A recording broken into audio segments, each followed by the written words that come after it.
What's up, team? I hope everyone is good. YouTube today is a bit of a different one. Around New Year, we can get a bit reflective, which myself and Kez definitely did today. So what we said we'd do is shoot a video and talk through lessons from 2025 and I suppose life in general. Yeah, pretty much. So Kez is going to be sitting there. She's going to be asking me questions. We're going to be having a chat and get stuck into it. We're going to put him on the spot. Yes. We're going to see what we can get out of you. Wisdom. Wisdom. Let's go. Quick fire. Shit. Are you nervous? Kind of. Let's go for that. I think I've bigged myself up because I said I'm usually good at things on the spot. Yeah. Okay, so this one's a good question. Okay. Okay. So, what problem do you see holding people back that they usually don't even realise is a problem? Oh, good question. I would say limiting belief, and I think it's like a combination of a few things. So I have this if we see this web. So limiting belief, self-sabotage, and then lack of awareness. And they're kind of married together in a few ways. Some people lack belief in what they can do, and even when they are doing the thing, it can tie then into self-sabotage, that all of a sudden they're achieving the thing that they didn't think they could do. So they're like, fuck, this is scary. So I'm gonna hold myself back from doing the thing. And then there's a lack of awareness that they're even doing that. So true. I've been in that cycle many times. So it's literally a thing around their belief state that they, not even that they don't believe it, sometimes that they don't feel worthy of, obviously, because that's what kind of creeps into the self-sabotage. Because I think it's actually really good, the position that I'm in, because people will say to me, it's so interesting because and obviously you have some outliers of clients who are okay, they're especially intelligent, or someone strikes you of their charisma or their character, but in essence, I work with all amazing human beings and business owners, and I put everyone pretty much on a same pedestal of what I see as a possibility for them. So it's really interesting when I start working with someone and they almost say oh, I can never achieve what X client did of yours or Y client did of yours, thinking that that person is some bit different to them, when they're very much the exact, obviously different in their own ways, but very much the exact same in terms of potential and possibility. And it's for no reason, but they put this certain ceiling on themselves without even realizing that they're doing it. They're oh, no way can I do what your other client did. Yeah. And there's no real rationale behind it other than limiting belief, or them not realizing that they actually are good enough and they are worthy of achieving what anyone else has achieved. Yeah, and I heard it in the room when I was interviewing some of your clients. I heard it in the conversations that were had in that room of, I didn't think it was even possible to achieve these things, or I was nervous to come into this space because these people are all exceptional and I don't feel like I belong in that room, or I don't feel like I've met the standard that I believe they have achieved to be in that space. So true. But then a lot of them also turn into success stories where it's Ollie's a great example where he was I didn't think I could achieve these things. However, I had a goal, I ended up achieving it, and then realizing that I could do even more. And that didn't seem possible before we started. Yeah. I think there's two things, and I think we spoke about this before, but it's everyone says you need to be a small fish in a big pond. But sometimes that can actually be quite deflating. If obviously it sounds good and if you start achieving loads and you're oh yeah, I was really good, I started but there is a period of time where okay, this feels pretty shit. I feel pretty irrelevant. That's even something when people move, we spoke about before, when people move, let's say from Ireland or the UK to Dubai, they could have been in their gym and been top dog, have all the clients, whatever, and then they come here and that changes. If they're putting up a motivational caption on Instagram, sounds great. I needed to, get outside my comfort zone and go to somewhere where I feel there's people doing more than me, because that's motivational, 100%. But that does actually come with potential lack of confidence or reduction of confidence of the person that you are. So I think it's two things. I think it's finding a room where you actually feel comfortable and confident in yourself in the moment, and not leaving that go away. And that probably comes from how you deal, obviously, with yourself and the people that you're around. Then two, obviously, kind of to the point that you mentioned, someone not feeling worthy to be in the room yet. That's the exciting room that you want to be in. Because even for me, when I went from one, let's say, mentorship to something else that was outside of mentorship specifically, but like in around the same area, I kind of went from being one of the top earning clients, so that was good for my ego, and it wasn't really good for anything else. Then going into something else, and it seemed like what I was earning was like tiny, like compared to what they had clients doing. But I actually really liked that, because then I was like, one, the people that I'm around, two, the person that's going to be helping me is on like a completely different way of like thinking. And if they've done that for other people and they don't see my income as something that is overly big, then my potential growth for progress, I think, is actually a lot more. Yeah, and that's where things can be truly transformational. I think it definitely ties into ego is a massive thing in terms of how people perceive the rooms that they're in, and if they've got a really high ego, it's going to probably hurt more. But then I think the other aspect, which isn't spoken about as much, is the standards they hold themselves to when nobody's watching. And I think if some people don't hold themselves to a certain standard, it can make them feel a lot worse. Whereas if they think, no, I can get there because I've got the discipline, I know how I'm gonna show up to achieve this goal, and now I'm in this room, so I've got the highest possibility of success because I'm around people who have proven this works and it is successful, and I know I've got the confidence that I can deliver. I think that makes a massive difference as well. Really interesting. Maybe, yeah, so I would say I haven't really suffered from that feeling. Like I've always felt good about the rooms that I'm in, and maybe it's due to the standard thing. Yeah. It probably is. Oh, okay. Here's a question. What did you stop doing that made the biggest difference to your life and business? Stop doing. Checking my monthly Stripe balance every day is what I stopped doing. Basically, I used to be like super obsessed with every day looking at like month to month, and if I was down a bit, how that could like impact the way that I showed up day to day, the way that I'd then even potentially show up on like a consultation sales call, because of maybe feeling a bit like coming from a place of like scarcity, like of wanting the money, and just almost like using that as a way to like define the work that I do.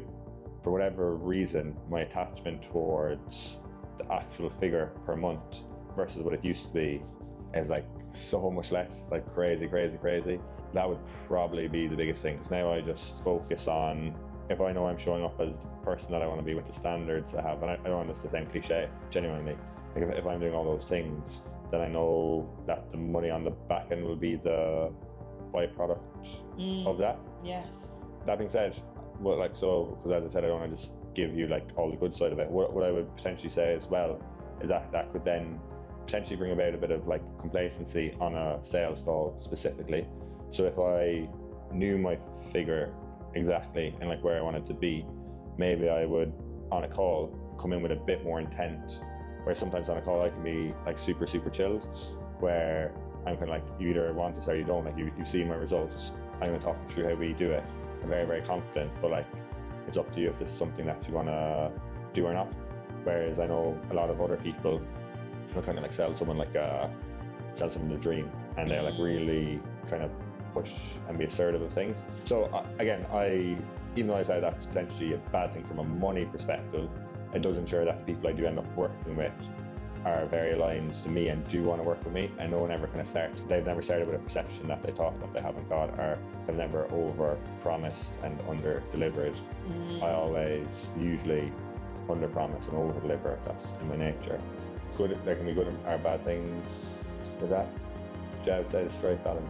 Yeah, I definitely do think in the industry as well that we've got a lot of people that do sell a bit more of a dream, but it's almost created a mistrust of mentors in general, 100%. across the board.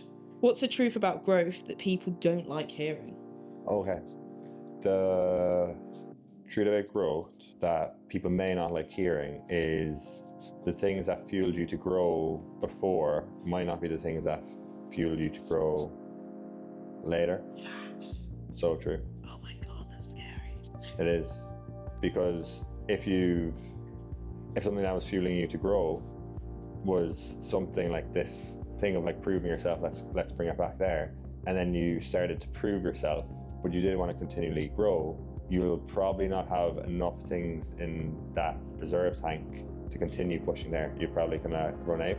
So you need to find something else to give you that drive, to give you that growth. Yeah, that's so true. Ooh. What do people overcomplicate far too early? Oh, that's a great question. In business, I would say systems, definitely.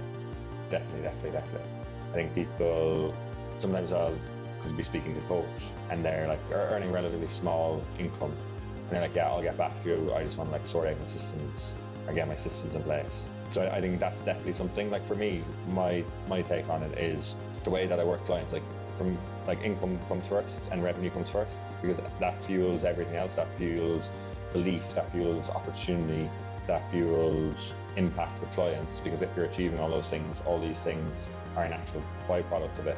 That's always number one focus. Well, not always, 99% of the time, that's number one focus.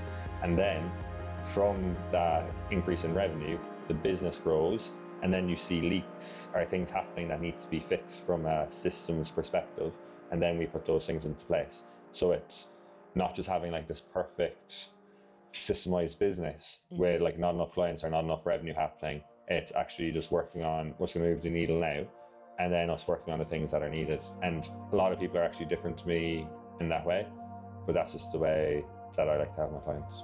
What do you mean by that, sorry? A lot of people will actually work on the systems and stuff first and just have all those things perfect. Because people, I feel it's in a way can almost be easier coaching. Because if you came to me as a client and I said, okay, first 2 months, we're going to get everything in order, we're going to do this, we're going to do this, then essentially there's like pressure off me, because you're like, oh yeah, I'm just kind of in this like building systems phase that they're helping me with. So even though I will hopefully sign up a few clients and earn money, it's not the main focus, because they're helping me on things on like the back end of the business. So from a coaching standpoint, it actually becomes almost easier in a way, because you're being entertained, shall we say, like working on things which are important, of course, but are they the things that you need right then and there? If you came from a position of, I want to earn more money, I'm a bit stressed out about this, and this is our first 2 months of focus, there's a good chance you could be month 3, all those feelings are still there. You've also spent some money on a mentorship and you're not anyway better. So I prefer taking more actual pressure load on myself and saying, okay, first thing is like, I want to help you to get a really good ROI like straight away and seeing a big change. And then as we do that, you might say to me, oh, my client onboarding process could be better. I'm just noticing it's like not as efficient as I want it to be. And I'm signing up a lot of people now, so can we look at that? Okay, amazing. Let's look at that now, not when you want got the lead and the demand. Basically. Yeah. Makes sense. Ooh, what emotional patterns do you see derail otherwise capable people? Oh, when things are going well, if people have gone through a period where their business has been slow or not kind of like moving forward in the way, and then they go through a phase of growth and they're seeing this progress, and then they go through maybe a downward period, the emotional impact that can have on them, where they just like overreact, go like completely into scarcity mode. They almost, in my opinion, I think may feel like they're going back to where they were before, and they don't have the understanding that like in business there's just going to naturally be ebbs and flows, and that's just the nature of everything in life essentially. So how they deal with that period, because it's easy to be a good business owner and make content and do your data and the way you speak to others and the way that you show up when things are going well. Very, very easy. When things start to not go well, how do you then show up? How do you then communicate with people? How do you then communicate with yourself? And are you able to keep all the things that got you to the position you were in, and that kind of mental frame and attitude, and not using the kind of like maybe lower income level that you're at and like define who you are, who you want to be? That would, I would say, be the biggest one. I guess it's also having trust in yourself and your ability that if you did it once, you can do it again. If you've got awareness that something's shifted, whatever that may be, whether that's something that you're doing or not, then that awareness means you can trust yourself because you can do something about it. But if you don't trust yourself, and you're always, you get into a hyper emotional state and you let those emotions dictate how you show up, and you show up in a different way to your clients, you probably find that it's going to catastrophize things further. What did you feel like you had to change about yourself as things grew? I believe being able to push and want to succeed based from a place of what that would do for me and my life, as opposed to the perception that I would have externally, or how that would be for my ego. I think sometimes we can do things not necessarily because we want to or we think it's the right thing, but of how that could be perceived. And the perception, we almost want the perception of what that is, as opposed to actually wanting that in our life.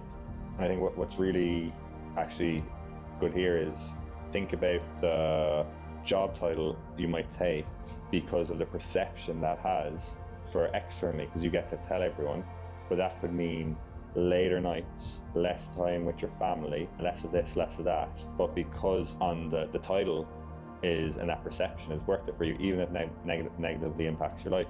So if we bring this back to business and business owners, you can grow from a place of like, okay, I'm growing this way because one, it could be like ego, like my ego thinks I need to do this to prove myself, or it's how you're going to be perceived by others, even if it's not truly what you want, or even if it doesn't impact you in the right way.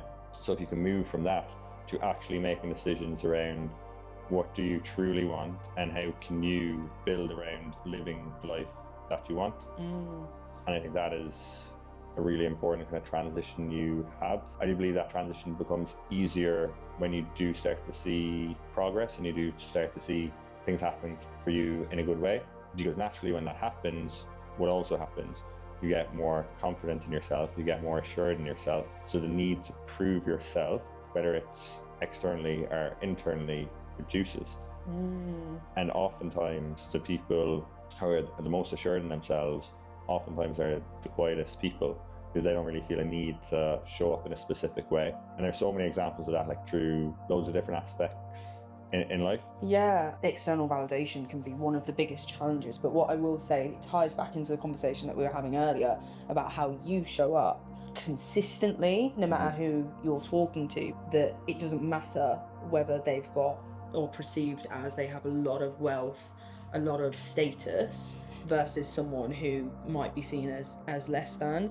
And it comes up in themes with your clients all the time. And I think that's why when we talk about belief and having belief in someone, when your clients are in these testimonials saying that you make them feel very calm, very grounded, that you're very humble, that you show up in these ways, it also means when you put your belief into them, they believe it fully, because you show up the same way no matter who it is that you're talking to, who you engage with.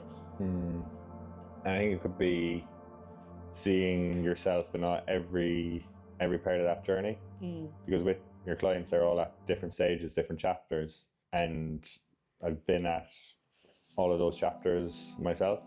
So it's sometimes, isn't it, just speaking to, in a way, like an older version of yourself, which I never really thought of. Yeah, that's so true though. But it is, yeah. And this is where I think a lot of people in business go wrong though. They see the success, they see that reward, their ego in a way becomes inflated, especially in a city like this, in Dubai.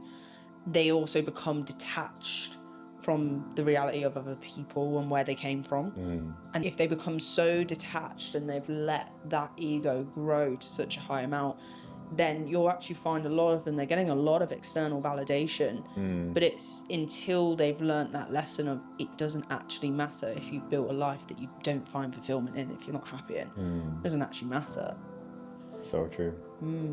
What was the quote that I put on your recap? The greatest sign of intelligence is living a life that you like fully enjoy. Something along those lines. So true. It's so true. So true, because everyone is, like, if two people get to the end of their life and one person said, I've had the most enjoyable life ever in terms of like the fulfillment I had in my work, in my life, my connections, versus someone who just achieved a few things but didn't have that, 100% the guy would be an envy for the person who said like happiness in life. It's being able to take all of these life lessons, experiences, and the education behind it as well, and then turn that into wisdom. And then changing and not having, because so many people have such a big ego that they don't want to admit to themselves that they have these potential flaws or things that need to be addressed. And if you don't have that self-awareness, you can't change. You don't have the lessons that you learn off the back of it. You're not as receptive to hearing about the things that need to be changed. I actually think that would probably impact when you're coaching someone as well, is if their ego's so high and they don't have the ability to get awareness of a problem, how are you ever going to change it and address it? If you're in denial that problem even exists, you might not know you're doing it. And I guess that's part of your job to show them. But I think that's a key aspect of change. It's funny you say that, because oftentimes my clients start with me, they'll say like, it's a great question to ask, like, what are the 3 traits of your best clients that have in common? And one of the ones I always say is like not having an ego, and instead having like an openness and willingness to learn. And I think kind of you could even tie that into an awareness piece about, taking ownership. What's that saying? It might not be your fault, but it is your problem. Yes. So it's like, how can we make sure that we deal with something? If you could give advice to the person that you were a year ago, what would it be? To not only be proud of how you can like show up day to day, but also to take pride in the achievements that you actually accomplish and being able to take them in. Because I think there's a difference. Because day to day I can feel pride in what I do. So yeah, I think I have this like, what's that? Okay, so you have acute, yeah, okay. So I feel I have chronic pride. wait for it. So I feel I have this chronic pride, which is kind of like low. It's not that intense, and it's just like sits somewhere. But the acute pride that I would get from a big milestone or a big achievement, I find that hard to get. Okay, interesting. So I guess the chronic, sorry, I'm using your definition, the chronic pride probably comes from a place of you hold yourself to a certain standard and you achieve that standard day to day. So you naturally, you know that you're hitting this level. So you're proud of that. You're proud of that person. Yeah. So that's your chronic pride. But then actually taking a moment to reflect on everything that you've achieved in that bigger picture, is that where you struggle with? And does that tie into gratitude? Why do you struggle there is what I'd like to unpack. Okay, so I think it's almost, so it's kind of like contradicting in a way, but it's almost because I hold myself to such a high standard, or I'll always be thinking about the next thing that I have to do.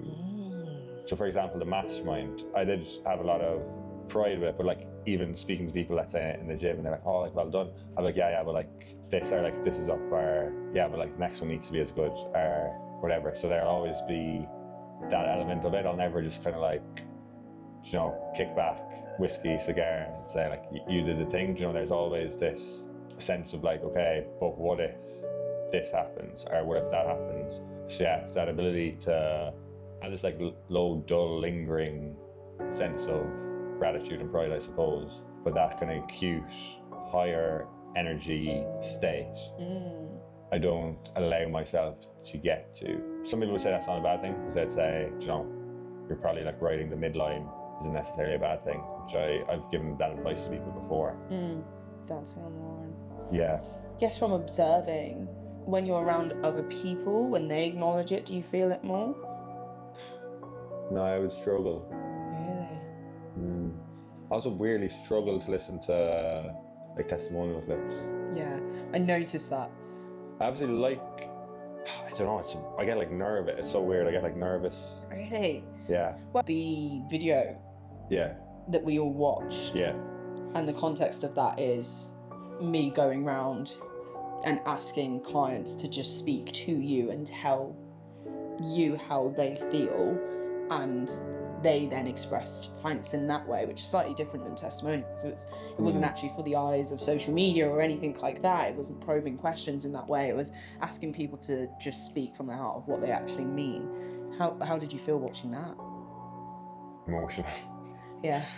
Yeah, it's more just emotional, really emotional. It's this weird thing of like, obviously I'd love, I think there's a huge innate thing in me to like be a leader and to like lead and guide people in a way. But then there's a other part of me that like doesn't like being main point of attention. So I feel like in something like that, there can be a bit of like discomfort because I'm like, okay, like they're literally speaking about me, which I know can be weird to say. But you know what? It probably ties into so many things because I never want people to fuss over me. I never like getting favors from people. Like I hate getting favors. So yeah, it probably ties into that in some components. I suppose it is slightly related. So yeah, I think I like to give. I don't like to receive. So I suppose that's an element of like receiving when people are saying all these like compliments towards you.